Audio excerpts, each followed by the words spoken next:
Aujourd'hui nous allons parler des erreurs fatales du match Algérie versus Cameroun et analyser les pièces maîtresses de l'arbitrage. Nous commençons par préciser que dans les règles de la FIFA, un gardien dans sa surface est protégé et sa sécurité est primordiale, et selon la loi de la FIFA, il devrait faire siffler toutes les infractions contre lui, purement et simplement.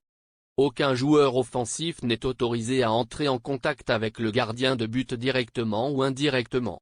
Ici dans le premier but camerounais nous montrerons toutes les infractions commises par l'attaquant dans la surface de réparation. Il y a trop de fautes dans une seule action et elles ne peuvent pas être considérées comme des erreurs humaines ou des erreurs d'arbitrage courantes, mais plutôt dans un esprit logique. Ces fautes sont délibérément ignorées et négligées par un arbitre de classe mondiale désigné par la FIFA et autorisé à arbitrer un match éliminatoire de haut niveau pour la Coupe du Monde. Pousser un défenseur contre son gardien de but doit immédiatement entraîner l'arrêt du jeu et récompenser un coup franc à la défense. Le gardien de but dans la surface de réparation a tous les droits et le temps d'effectuer un jeu sur le ballon sans être contacté. De plus, pousser agressivement un défenseur par le cou est un jeu très dangereux, qui devrait recevoir un carton jaune. Un joueur offensif entrant en contact avec le ballon dans la main est automatiquement sifflé pour une infraction. Un gardien de but qui perd l'équilibre à cause d'un contact est un coup franc automatique selon les règles. Après la mise en œuvre de la VAR, l'arbitre est tenu d'examiner toutes les actions douteuses qui mènent à des buts, mais ce n'était pas le cas dans cette action. Si le VAR ne fonctionnait pas pendant cette action, cela est considéré comme une erreur technique et relève de la responsabilité de la FIFA. Si tel est le cas, c'est un très bon point en faveur de l'Algérie. Une action visible à l'œil nu ne nécessite pas de révision VAR, cependant, le VAR est tenu d'appeler l'arbitre, pour révision s'il manque une action, comme cette main claire ici dans la surface de réparation. Nous pouvons clairement voir le contact avec la main sans aucune obstruction. Le ballon atterrit clairement dans son avant-bras. Cependant, cela est considéré comme une erreur courante de l'arbitre, à moins que, comme nous l'avons dit précédemment, le VAR ne fonctionne pas. Encore un bon point pour l'Algérie. Passons maintenant à un contact net dans la surface de réparation, et examinons comment le contact s'est produit et si le défenseur a touché le ballon ou le pied de l'attaquant.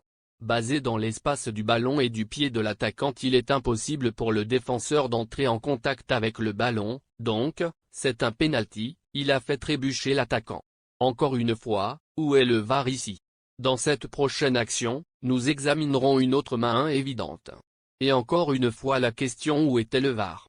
Qu'a fait l'arbitre et pourquoi l'action n'a pas été examinée? Sous différents angles, nous pouvons voir clairement le ballon toucher la main du défenseur et même rester collé à la main pendant quelques secondes.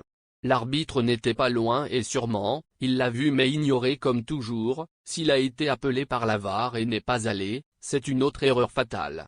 Concluons maintenant avec le but de Slimani, et comprenons ce qui constitue une main selon les règles de la FIFA, et avec quelle partie du corps un joueur peut entrer en contact. Dans cette action démesurée, les règles de la FIFA ont été ignorées et plutôt pas appliquées comme elles le devraient.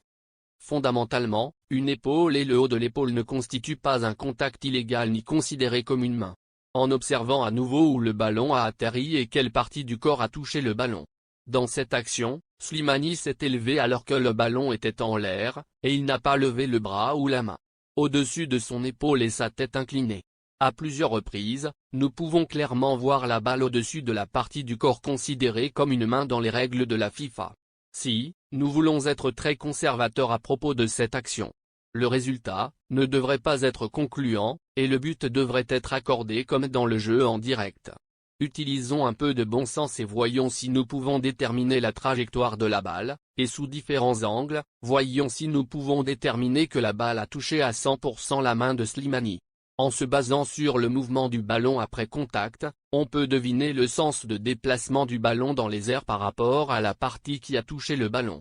Et avec l'altitude de la balle, on peut assez conclure l'approximation, le mouvement de la balle loin du corps et dans quelle direction. Avis après la vérification VAR. Remarquez comment le VAR en bas de votre écran a conclu qu'il s'agissait d'un but valide. Remarquez également comment l'arbitre pointe son avant-bras. Le ballon n'a pas touché cette partie. Clairement un geste vicieux.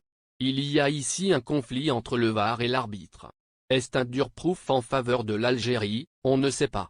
Discutons brièvement des règles d'un handball avec quelques illustrations. L'IFAB définit la limite entre l'épaule et le bras comme le bas de l'aisselle. Tout ce qui est en dessous est considéré comme un handball, intentionnel ou non, cela n'a pas d'importance. La définition de la loi 12 pour le handball, selon laquelle le bras se termine au bas de l'aisselle.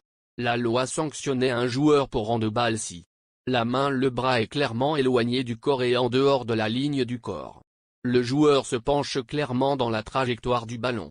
Le ballon parcourt une certaine distance. Le ballon touche une main à un bras clairement levé au-dessus de l'épaule. Dont rien de tout cela n'était dans le but de Slimani. Sur cette photo, qui n'est pas un handball. C'est une action similaire à Slimani, si nous avions le même angle. Regardez attentivement, où repose la balle et quelle est la légalité du contact. Même si le ballon glisse légèrement vers le bas, il n'est pas considéré comme un handball selon la loi.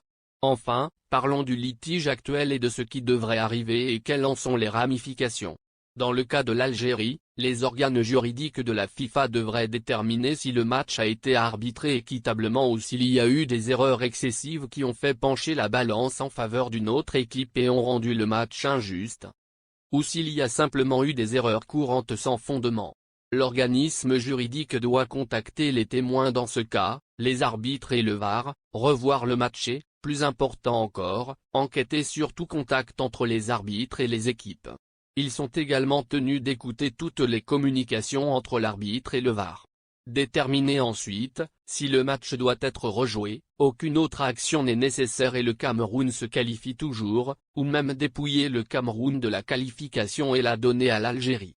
Dans tous ces scénarios après le verdict, les deux équipes ont 21 jours pour faire appel de la décision contre eux auprès d'Utah. Merci d'avoir regardé cette vidéo. N'oubliez pas de regarder nos autres vidéos et de vous abonner à la chaîne.